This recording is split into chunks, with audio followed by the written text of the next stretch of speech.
What's up, YouTube? This is Too Raw for TV. There's another one.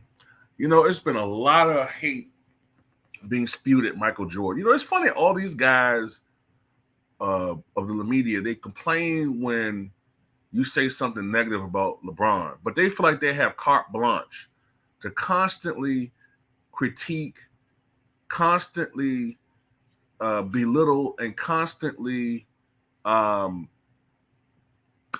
the other word I can look for? Try to diminish the legacy of Michael Jordan. Look, y'all know I think Will Chamberlain's the GOAT, right? But I don't have any problem with anybody that thinks it's Jordan. I watch Michael Jordan. I'm a Chicago Bulls fan. I have no problem with anyone thinking he's the GOAT. And I can see the argument people make. But these guys, they keep picking these dudes who, for whatever reason, have their own personal agendas. Okay? Robert Parish recently said that he doesn't think that Michael Jordan is the GOAT because, quote, he didn't beat great teams. He said, quote, Michael didn't beat great teams, in my opinion. Now, think about this. When Larry, Kevin, and myself were in our heyday, he couldn't beat us. He couldn't get past the Pistons until Joe Dumars and Isaiah got old. He couldn't beat the Lakers in their prime. When he beat Phoenix, they only had one Hall of Famer. Now, don't get me wrong now. Michael was great in his era, but the greatest of all time? Wait a minute, man. There's so much I want to tackle here with that. Let's look at this. Now, this is so easy to debunk. First of all, he said when they beat Phoenix, they only had one Hall of Famer. Well, to be honest with you, Kevin Johnson should be in the Hall of Fame. If you're going to be letting in Draymond Green, and I'm sorry, Chauncey Billups, if you're going to be letting these guys in, KJ should be in. The only reason why KJ is not in the Hall of Fame is because of political reasons. Okay, and I don't want to go into too much detail, but it had to do with some accusations of him that was levied at him when he was mayor of Sacramento. That has to do exactly with that.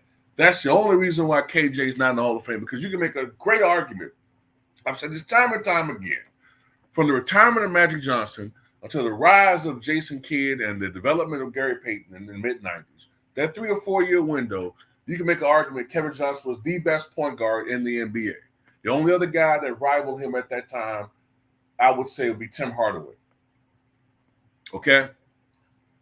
So that one Hall of Famer thing, it's a little bit misleading. Okay?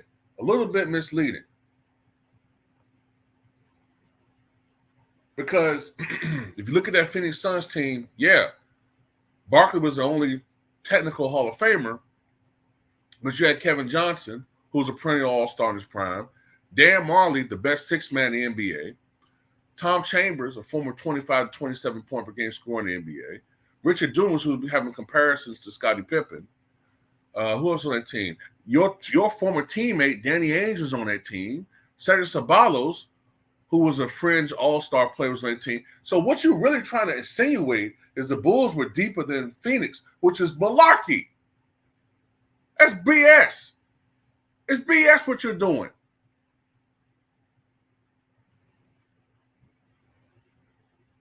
They didn't beat any great teams. So Stockton, Malone weren't a great team.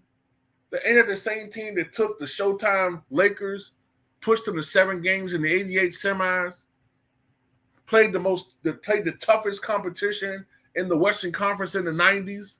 While, let's be honest, outside of Irving Sixers, outside of Julius Irving Sixers and the Bad Boy Pistons, and to a certain lesser extent the Milwaukee Bucks, did y'all have any competition in the East? Come on, man. When Mike was doing his thing, there was more parity in the NBA. There was more parity.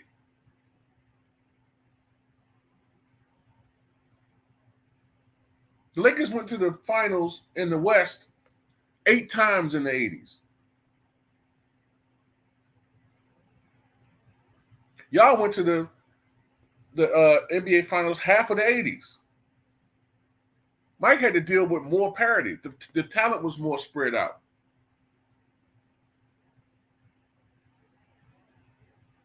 And since you're saying Mike beat up on a team that only had one Hall of Famer, then what the fuck are you bragging about or your point when you say he couldn't beat y'all?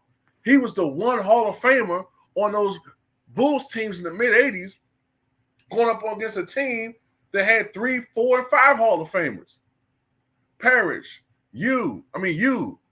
McHale, Bird, Dennis Johnson, Bill Walton. That's 5.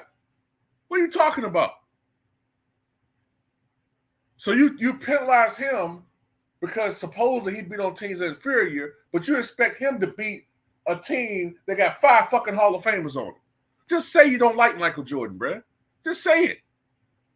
We know you don't like his leadership style. You didn't like the fact he talks ish to you. Just admit it. And then what else he says here? He couldn't get past the Pistons until Joe Dumars and Isaiah got old. Funny. Joe Dumars is the same age as Michael Jordan. Matter of fact, I think he's a couple months younger. He's the same age as Michael Jordan, but he got old in 91. Wow. I didn't know that being 25 years old is old. Since when is that old? Wasn't Joe Dumars Finals MVP just 2 years earlier at the tender age of 23? Now all of a sudden that's old. No, what was he? 20, 89, what was he? 20? No. He was a little older than that. I got to correct myself. In 1991, he turned 28, but I think he was 27 in those playoffs. So when he was Finals MVP, he was 25. So 27 is old now. Isaiah Thomas, I think, either had just turned 30 or was about to turn, or he was 29. That's old now. Meanwhile, the 98 Bulls did what they did. Jordan was the only all-star on that team. Pippen missed half the goddamn season trying to make a point to the front office. Okay? Jordan still, without Scottie Pippen and Dennis Rodman, who can't score a lick, was still able to lead the Bulls to the best record in the Eastern Conference. You think you could have did that? No. And they were old. The oldest team ever to win a championship. Rodman was 37. Jordan was 35. Pippen was 32, going on 33. Harper was 34. Curry about to turn 30. All those guys' trade values was diminishing because they were aging, and they still won a championship. And by the way, Robert Parish, what the fuck was you doing before you went to Boston? Languishing in Golden State. They traded you for Joe Barry Carroll. That's what they thought of you.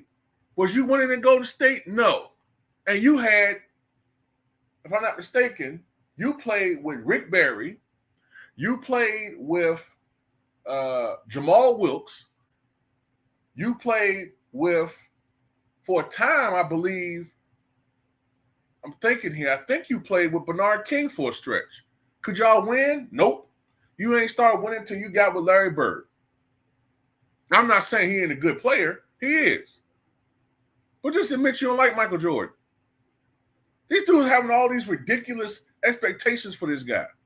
So he's supposed to just come into the NBA on a team that only won 27 games the year before with no all-star help, full of crackheads on the team and miscreants. He's supposed to somehow beat a superstar team in their prime. Get the fuck out of here, man. I'm so sick of these dudes, man. Haters.